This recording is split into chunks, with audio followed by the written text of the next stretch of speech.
So now let's move on to talk about the second topic of today's lecture, Introductions to the European Union. The EU or the European Union is one of prime examples of an economic integration. The EU is the an economic integrations among different states at the regional level. In this context, Europe. Although the initial aims of the EU focused on economic activities, as time passed by, its scope has been expanded to cover other political and social issues as well. Therefore, it is regarded as a supranational political and economic union. So you may wonder what a supranational union or a supranational body means. So I will come back to that point later on. Before going to that point, I would like to give you a brief history of the development of the EU. The attempt to establish an economic union can be traced back to 1950, just 5 years after the end of the Second World War. Six European countries, namely France, Germany, Italy, Belgium, the Netherlands, and Luxembourg, agreed on the establishment of a supranational body to control their steel and coal production, to develop a common market in coal and steel, and to implement community legislation. Uh, you may you may want to know why at the time these six European countries just wanted to focus only on steel and coal in comparison to various types of goods and services that are subject to the EU regulations nowadays. The reason is so simple because at the time, uh, coal and steels were very important raw materials for industries. As you know, these countries up until right now, but at that time they already were uh, in industrialized countries. The second reason is both steel and coal were very important for war weapons production. The re- because of this, these three countries, just these six countries, came together, and they hoped that once the economic union is established, the the union would prevent the further war, especially when they included Germany into the union. Okay, and another thing is at the time they think that individual countries they had different regulations, they have different laws, so it would be better if they have a common regulations, common legal framework to control the production of and the production and the sales of coal and steel. So this common legal frameworks uh, was known as community legislation. All right. This resulted in the signing of the treaty instituting the European Coal and Steel Community, ECSE. The treaty itself is known as Paris Treaty 1951. It should be noted that the ECSC lasted between 1952 to 2002, and later it was succeeded by the EU. Apart from the first community, the ECSE, in uh, in 1957, those six European countries came to sign treaties of Rome. These treaties of Rome led to the establishment of two more communities. The first one, the European Atomic Energy Community, or Euratom, which has its principal object to deal with atomic energy and nuclear materials. Please don't forget that at the end of the Second World War, the United States used an atomic bomb, and many countries in the world they witnessed it, witnessed it, the power of the atomic bomb and nuclear energy. So that's why to ensure that the bomb the atomic bomb will not be used again. So they came together and uh, set up the certain regulations to control the use of atomic energy and nuclear materials. So the Euratom is legally distinct from the EU, although it has the same membership. It means that all EU memberships are also the members of Euratom. And Euratom itself is governed by many institutes of the EU. But technically, legally speaking, it is still remaining community organizations which independent from the EU, and therefore it is outside the regulatory control of the European Parliament. We will talk about this institute. It's the institution of the EU Parliament, European Parliament later on. So let's move on to talk about the second community, which was established at that time. And this community is more was more relevant to the the creations of economic union. It was the European Economic Community, or EEC. It uh, its main aim was to create economic and commercial integrity by fusing the member states' economies into one single economic system. Sounds familiar, right? Because this is the aim, a primary aim of the EU nowadays as well. The one of the EU primary aims is to create a single market among different European countries. Later, it was renamed to European Community, or EC, and became the first pillar of the newly formed European Union 1993. At this stage, so I can say that at the time, the European Union, as we know it nowadays, did not had not existed yet.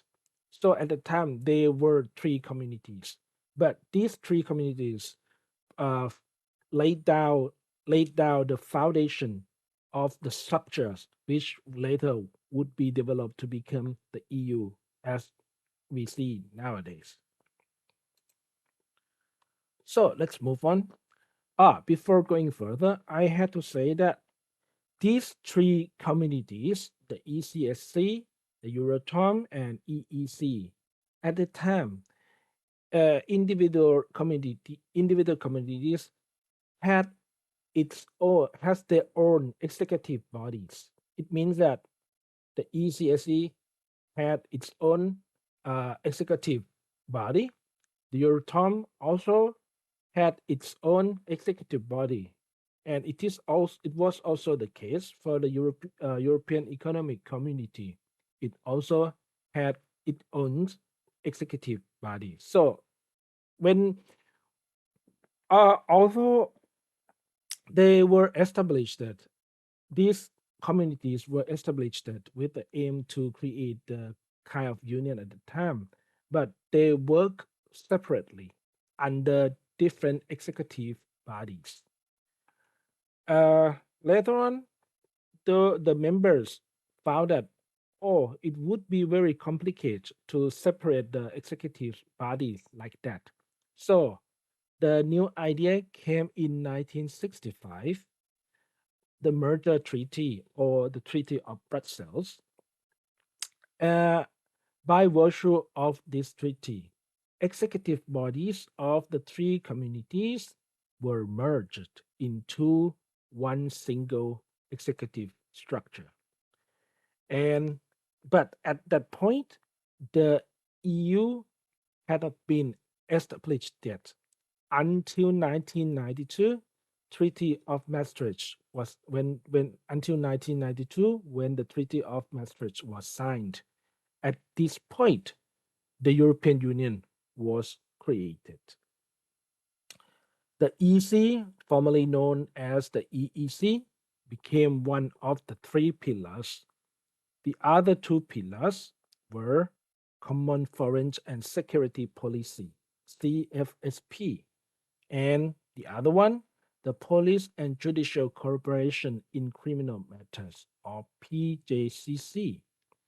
So at this point, you may notice that from the beginning, the intention was just to create a single market for coal and steel, and then they uh, the the the s- the focus was expanded to cover nuclear, atomic, and nuclear materials.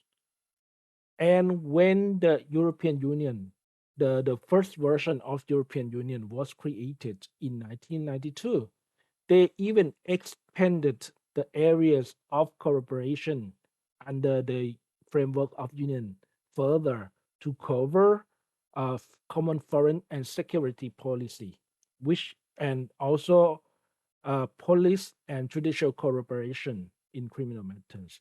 These two things, uh, these two these two areas are about political and social matters rather than just purely economic or commercial matters.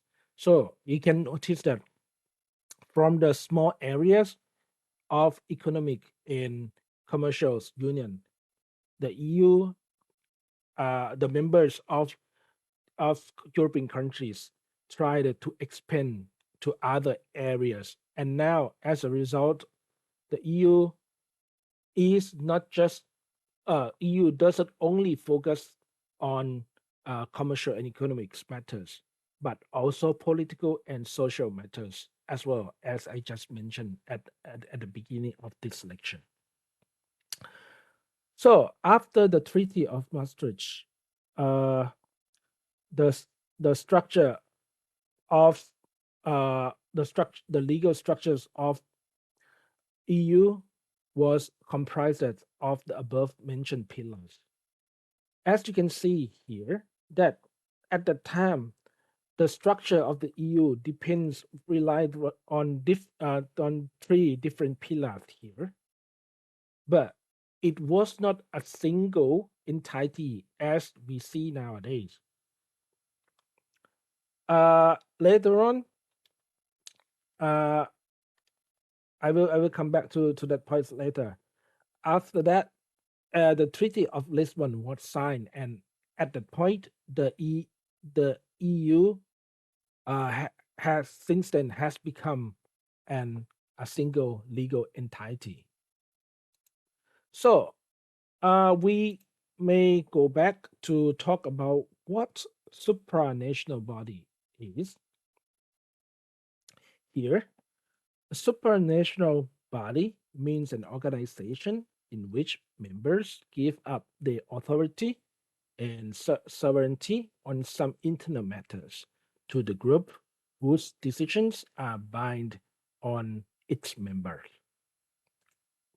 So it means that uh, the members comes together and they just give up certain parts of their sovereignty to the central body and let the central body uh, exercise the power to deal with the matter in the area of which these members give up the sovereignty to.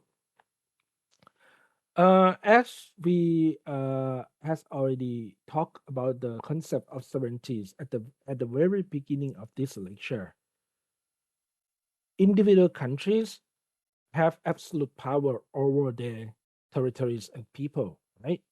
So It means that individual countries can exercise, can make a decision, or can pass the law to control everything within their territories and on their people. However, this concept of a supranational body is just like uh, instead of having absolute power in individual countries, absolute power or sovereignty in individual countries, those countries just give up certain level of sovereignties to the central body, to the supranational body. So I will show you, I will show you a clearer picture here. So as far as the EU is concerned, member states have agreed to give up some authority, certain parts of sovereignties, such as power of policy making in relation to the certain internal economic matters. So it means that when we look back to the concept of sovereignty, a country, a sovereign state, a country has the power, have the absolute power to make a decision about the internal economic matters, right? But when these sovereign states come together to establish a supranational, they just give up that power to make policies with regard to internal economic matters to the supranational body. So when we go back to the community, the European coal and steel communities, it's the example is clear. The founding countries, the six founding European countries, agree to give up their power to make a decision, to make a policy with regard to the coal and steel production and sales. It means that when they came together at the time, individual countries could no longer make a decision by themselves about the coal and steel. But this power to make policies and decisions on the production of coal and steels was given to the supranational body. The supranational body, which in this case is the European Coal and Steel Community, had an absolute power to make a decision about the policy with regard to the coal and steel production and sales.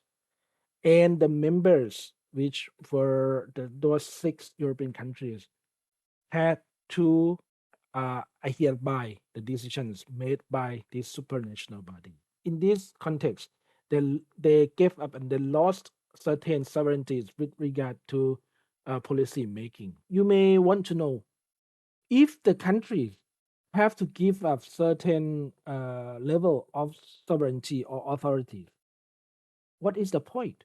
If you are a country, you already have the absolute power over the laws, over the everything, people within your territories. What is the point for you to give up certain level of authority? The thing is, they give the members of the EU just give up their authorities, sovereignties, because they will get some kind of benefits in return.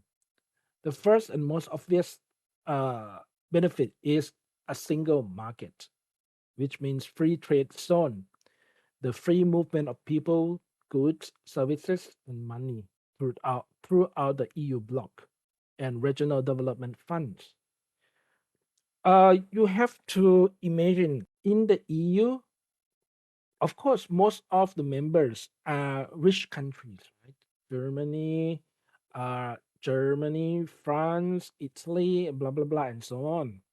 But there are some other not so rich countries as well.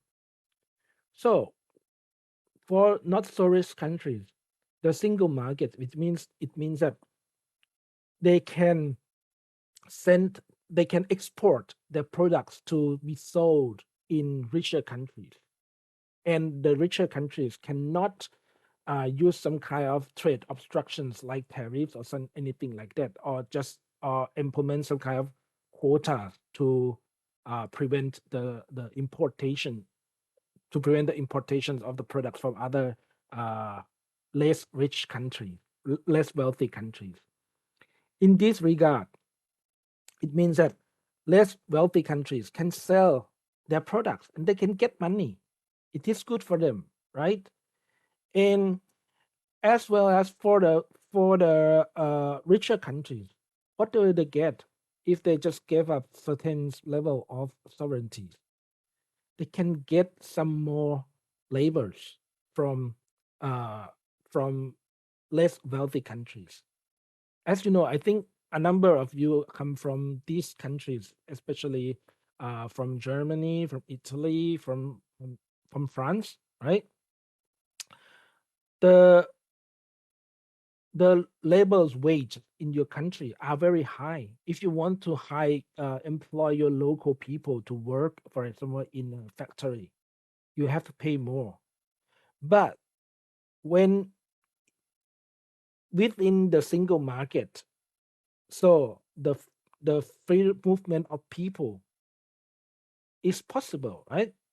So it means that people from less wealthy countries can come to work in Germany, France, Italy, and so on. And you can even offer cheaper, not cheaper, but offer uh, less wages to those people. Actually, there's some kind of minimum bottom as well, so that it is not that case that you can exploit them, but there is some kind of minimum level of wages as well. Or in certain cases, just like people, this particular industry, nobody in your countries are interested. Nobody in your country is interested to work in this particular industry. So people from less wealthy countries just want to take up the place, just want to work in this industry, so they can come. They can just come to your country and work in this particular industry, which nobody in your countries want to participate or involve to get involved in. So in your country, which is a richer country, have the labor to work in that particular industry. It is good for you, your country, and it is good for the less wealthy country as well. And more importantly, um, as international trades, it's not just about importation, exportation, and sales of products and service. It is about the investment as well. So if you uh, if you are less wealthy country, by the benefits of a single market, you can simply just attract the investors from richer countries to invest in the particular industries in your country. It's good for you. You create more jobs and you just can develop your economies, right? Apart for more importantly, you can ask for the funds, the development funds. So because as I told you earlier, not all members of the EU are rich. So for less wealthy countries, for I don't want to use the word poorer country, less wealthy country want money to develop their economics, they can apply for the regional fund. So it is just like so-called win-win situation, right? Okay, we come back to talk about the three pillars of the European Union a little bit. As you I has already talked that after the Maastricht Treaty in 1993, the European Union was established. But at the time, the legal structures of the EU was based on these three pillars. So it means that um, these three pillars operate uh, quite separately from each other. It was they were not under the single institutional construction. Uh, con- Sorry, they were not under a single institutional structure like nowadays. So let's have a look at these three pillars. But again, these three pillars no longer exist now because it was uh, they were succeeded by the single entity in single institutional structure of the EU. Right? But anyway, I just want to show you a little bit about these three pillars. The first pillar was the European communities. As I started at the beginning, that the founding communities of the EU were the EC, the Euratom, and the ECSE, which lasted until 2002. These three founding communities became one pillar, which is the European Communities pillar. So it is this pillar was the core of European Union. So this pillar handled economic, social, and environment sorry, and environmental policies. Actually, they handle much more than these three things, but I just want to give you examples of just these three policies. So the scope of this pillar covered various activities such as customs union, single market, European Union competition law, economic and monetary union. As a result, we have the currency of euros, right? European Union citizenship, European Union immigrations policy, and so on. So this pillar was the main mechanism, the main gear of the EU mechanism at the time. And the second pillar, as I already told you, the Common Foreign and Security Policy (CFSP). It took care of foreign policies and military matters. As you see, it is more about political matters rather than economic and commercial matters, right? So these issues concerning human rights, democracy, common security and defense policy, and peacekeeping. So I can say that this pillar, the second pillar of the EU at the time, focused on the aspects of political and military matters, right? Which is the step which was a step beyond the original idea or an original attempt to establish just an economic union. And the third pillar was police and judicial cooperation in criminal matters, PJCCM. These this pillar concentrated on an attempt to bring together cooperation in fight against crime such as drug trafficking, weapon smuggling, terrorism, human trafficking, and organized crime. So the second pillar focused on the politics and military matters.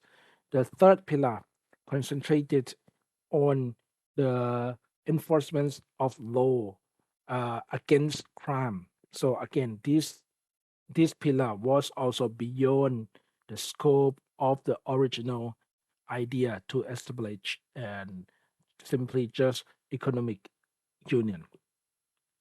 As you can see that once they came together to become a union, the activities within the scope of the union become bigger and bigger to cover several things. As a result, the EU nowadays deals with actually it deals with almost every single aspects in international relations. Although the main focus is still on the economic matters, right?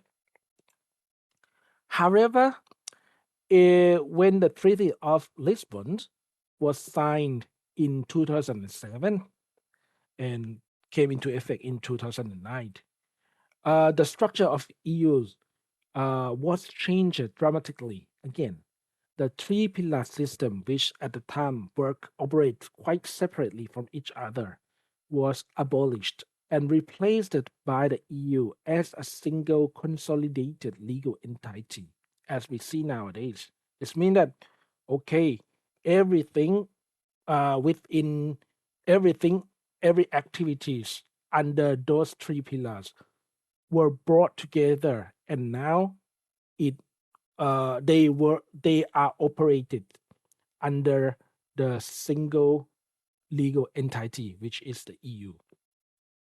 Furthermore, the Treaty of Lisbon also brought a significant change by introducing long-term precedents of the European Council. I will talk about the institutions of EU later on. A high representative of Union of for Foreign Affairs and Security Policy. In addition, in addition, the Treaty of Lisbon has made the Charter of Fundamental Rights of the EU become legally binding, which has the same value as other EU treaties. Actually, the Charter of Fundamental Rights of the EU was created in 2000, but but from since its creation until uh, the time that the Treaty of Lisbon came into effect, uh, this Charter of Fundamental Rights did not have did not have a legally binding effect. It means that uh, it's just like a universal declaration of human rights.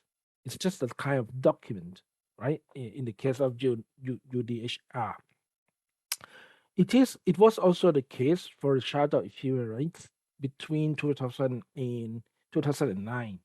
It was regarded as a kind of human rights uh, document, but it was not regarded as a treaty which the members of EU had to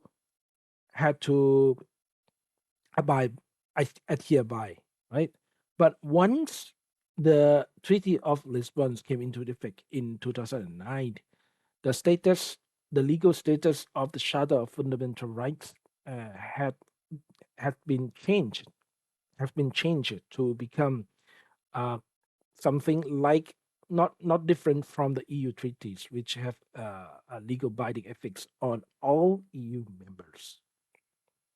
The main point of the Charter of Fundamental Rights is that it requires all member states to respect the rights guaranteed therein.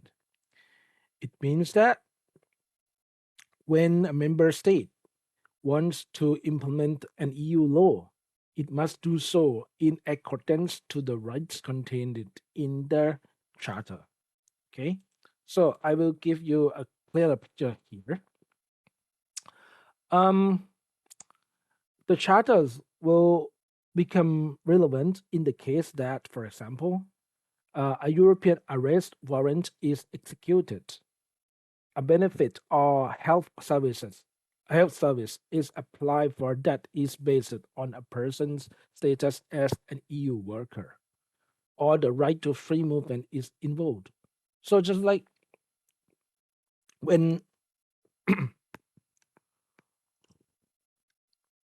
the a member state of the EU has wants to do something within the scope of the EU legislation, they have to implement such things within the framework by respecting the rights guaranteed in the charters of fundamental rights.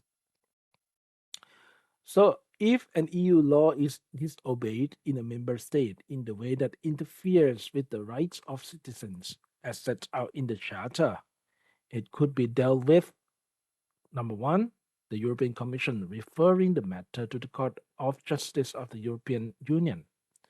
Number two, the citizen whose right was violated by the implementation of the in national policy of EU member can brought the cause to the can bring the case to the national courts first. But if they cannot get the remedies at the national level, they can refer, they can bring the case to the court,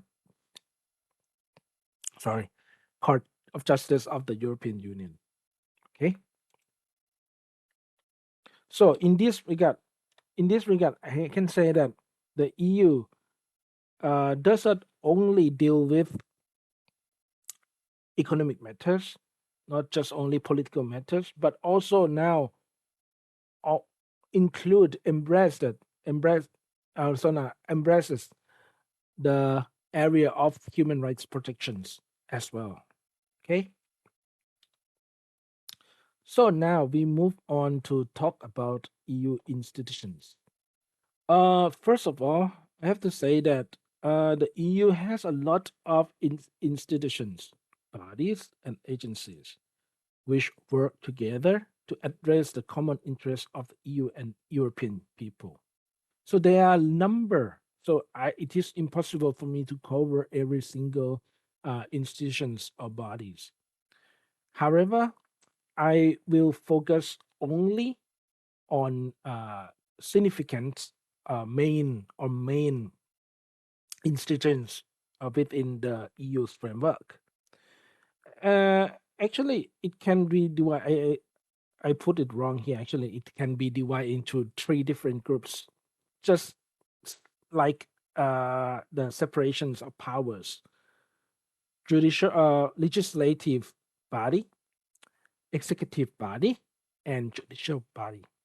Okay, let's get started with the first institution, the European Parliament. The European Parliament serves as a forum in which the representatives of EU member states, who are directly elected by citizens of the EU countries, debate and make decisions on EU law. Joint, but I will talk about the Council of the EU later on. So, basically, the EU Parliament is not different from a national parliament. So you, as a European Union, as a citizen of European member, you can elect your representative, to your representative to sit in the EU Parliament, and your representative will be able to voice the requirements, what the demands, or what what you or other people in your country want the from the EU operations, and this will lead to the considerations of the legislation.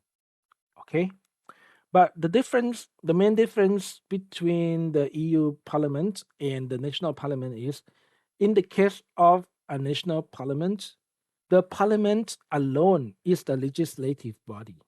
So it doesn't need to consult or jointly make a decision with other bodies or organization, right? But in the EU, it is a little bit different because, okay, the European Parliament has the power to pass the law, to consider and pass the law, but it must do these activities jointly with the Council of EU, Council of the EU, which I'm going to talk about it shortly.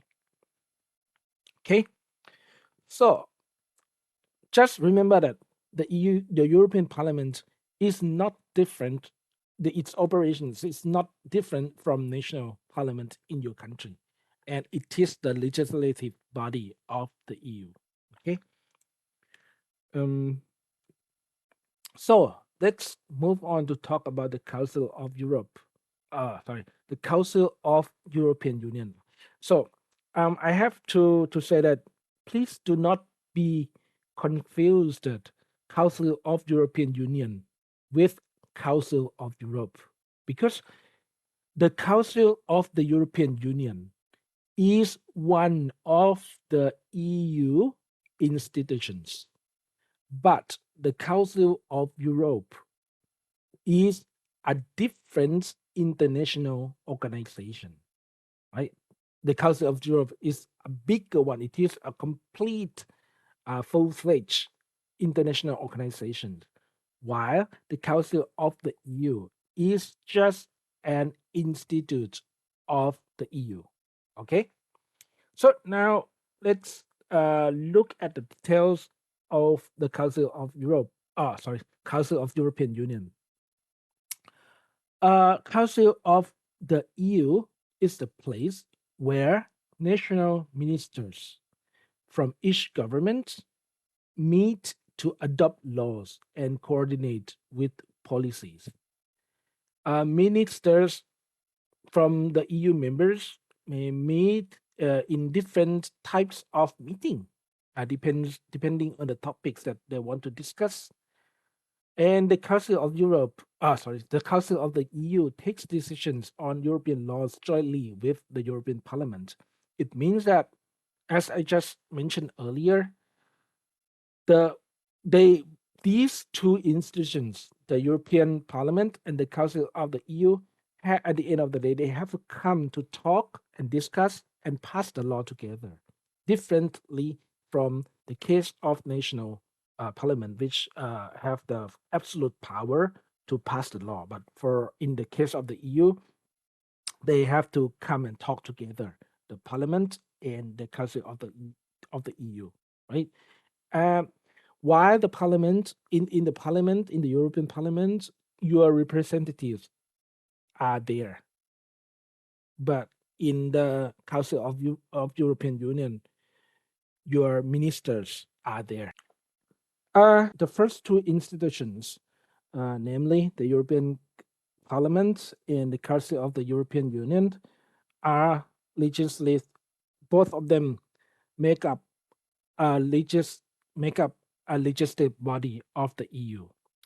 And then we move on to the third one, which actually is the executive body of the EU, right? It is the European Commission. In the past, it was commissions of the European communities. It is the executive body of the EU, with its main responsibility is to oversee and implement EU policies by, inter alia, proposing a new law and enforcing the existing EU law. Technically, it is not much different from the government of a country. So the main duty is just to implement and ensure that the member states of the EU do whatever the EU law requires them to do, right? So it is not, and they also, it also have the power to propose a new law to the legislative body, which is comprised of the EU, the Council of the European Union, and the European Parliament as well. Okay, so we also have, actually, it is, there are two. I mean, the EU have a number of institutions, and some of them have very similar names that makes people difficult to distinguish sometimes. We move on to the fourth institution, the European Council. It is not the Council of the European Union, okay? And it is not the Council of Europe, right? It is the European Council. The European Council is also an institutions within the EU structure. It is the body which defines the general political directions and priorities of the EU. It is composed of the heads of states or governments of the EU member states, the President of European Council, and the President of European Commission.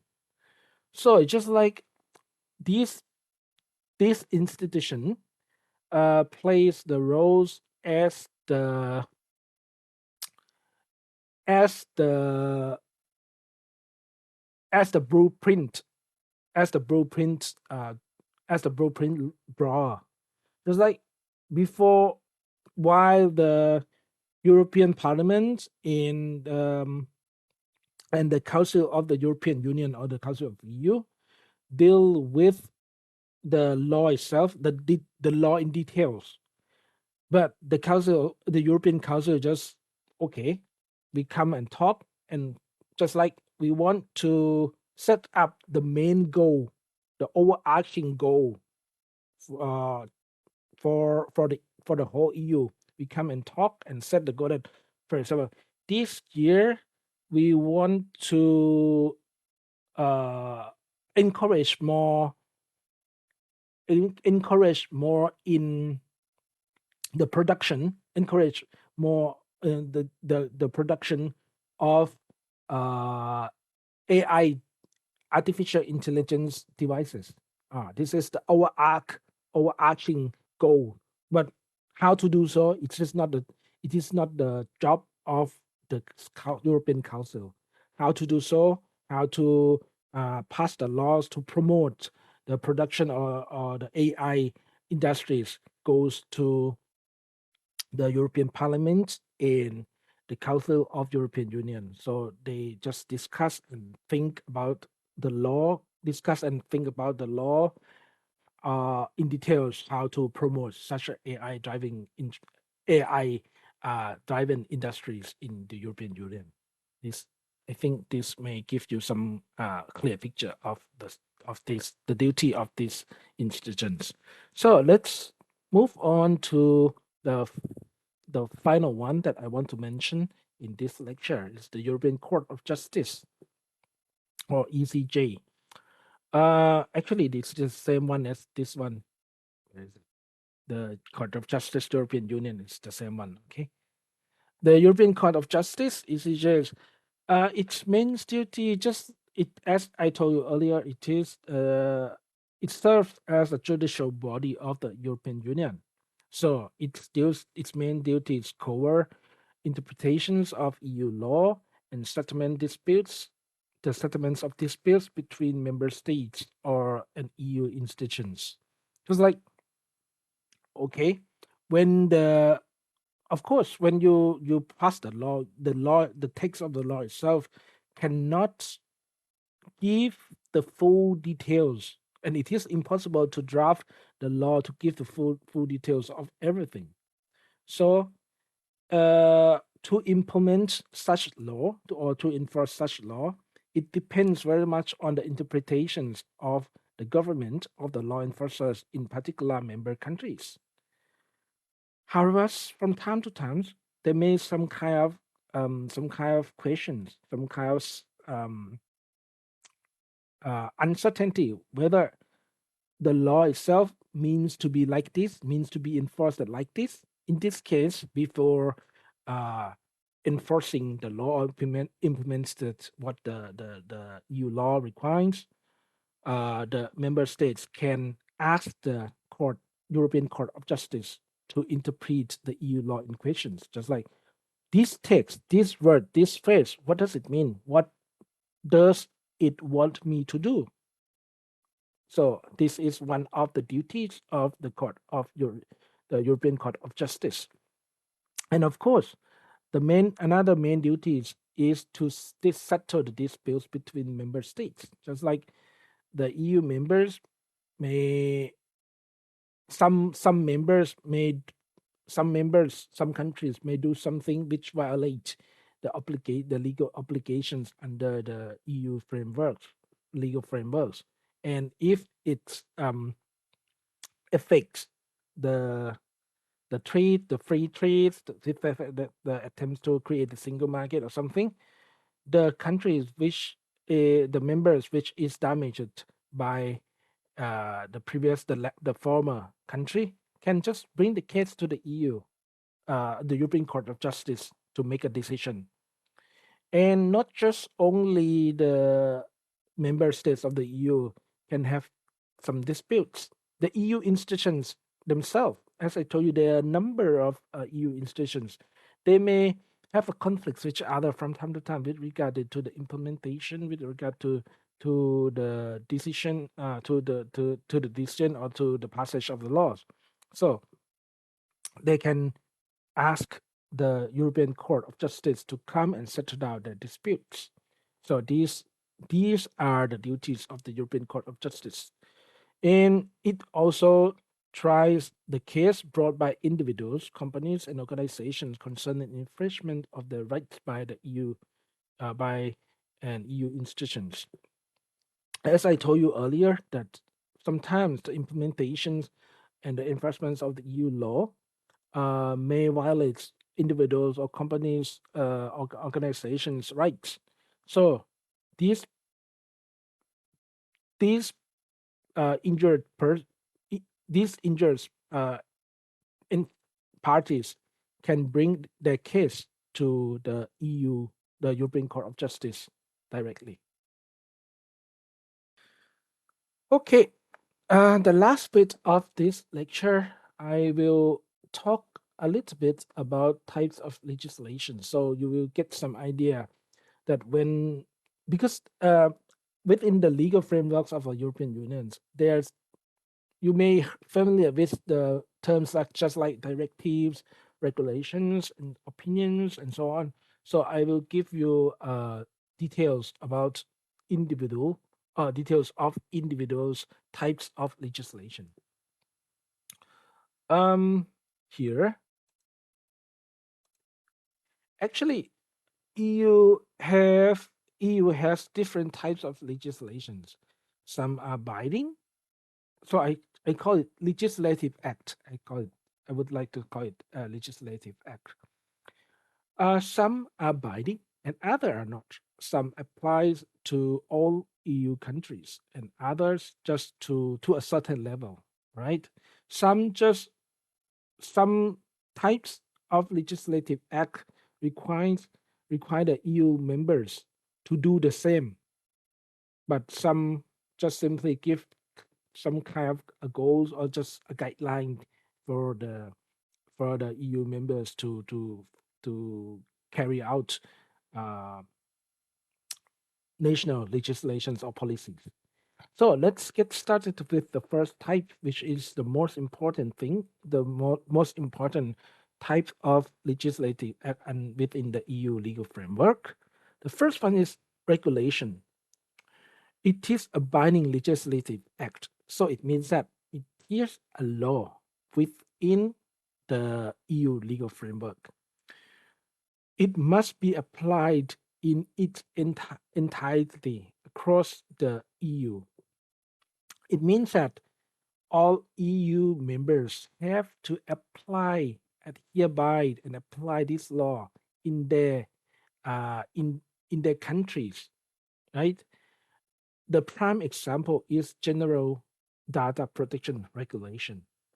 So I will talk about this issue in my IT law class.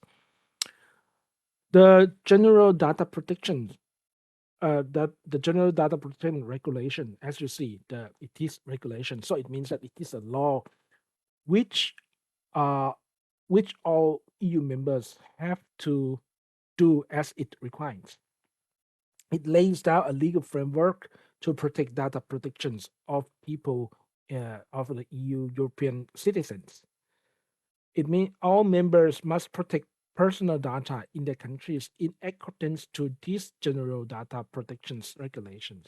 There's it is just like the law, which each individual country in the EU have to do the same, right?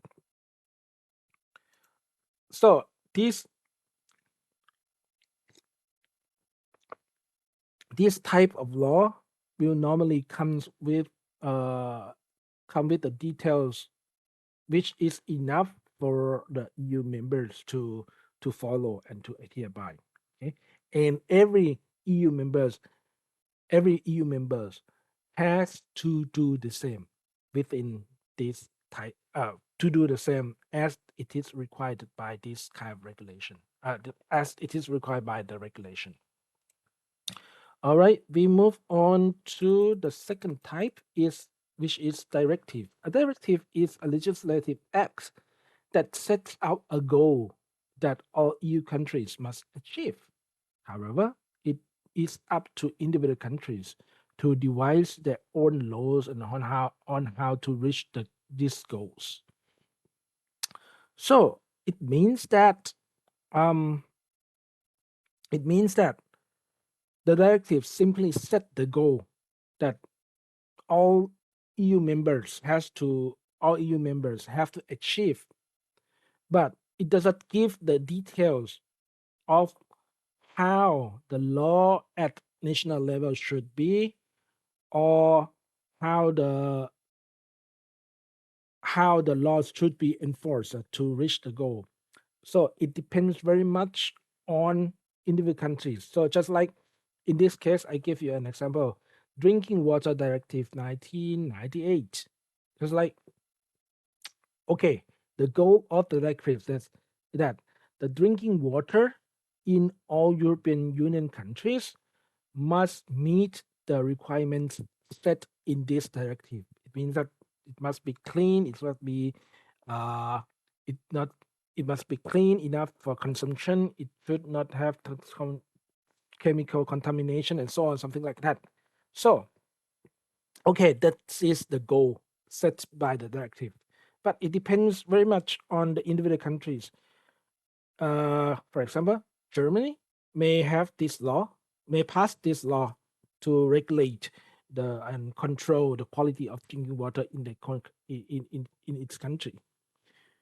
France may pass a different law to control the quality of the drinking water in France. Italy, um, Austria, and so on, the Netherlands, and so on, may have different laws and different approach to ensure that the drinking water in in their own countries meet the requirement set in the drinking water directive. As I told you that, in comparison to the regulation comes with one provision 1, 2, 3, 1, 2, 3, 4, and all EU countries members have to follow, have to strictly adhere by the provisions 1, 2, 3. But the directive, it simply comes with the main aim, main goal, just like, okay, we have to ensure that the quality of drinking water in the European Union countries are the same. So it doesn't matter. Germany may pass this law, and France, Italy, Austria, and so on may pass different laws. But at the end of the day, the quality of drinking water in their own countries must meet the requirements set in the drinking water directive. Okay, and the third one is recommendation. Recommendation is not legally binding, so I can say that it is not a law. It is just, as its name suggests. Its name suggests it is just a recommendation from the commission.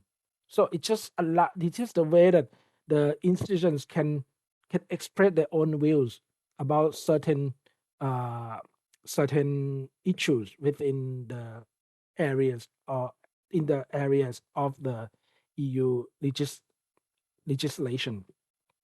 So just like, if they want to address something, they just make a recommendation. You should do that. You should do that. But anyway, it is just a recommendation. It is not. You are not required to do so, but it is recommend. It is recommended for you to do so, right? And the last one is the opinion. Opinion is also a non-binding legislative act. So it is the way in which the institutions of EU can make a statement expressing their specific regional or economic and social viewpoint. So again, it is the way that uh, the institutions of the EU can express their own views. It is a little bit different from the recommendation in the way that the recommendation maybe suggest the EU members to do this, to do that. Okay, but the opinion is just like, oh, I don't just like to express that this one is a big problem. This one is a big problem, or I don't agree with this one, something like that. But both recommendation and opinion are not legally binding. All right, just only the regulations and directive have the legally binding thing. All right, I think I have covered almost every topics that I intend to teach in this course. And I would like to thank you very much for all you who are interested and enrolled in this course. And I hope that what we have talked, what we have learned together in this course will be beneficial for you in one way or another for your future education or your future career. And thank you very much for being with me until the end of the course. I wish you the best of luck. Good luck. Bye bye.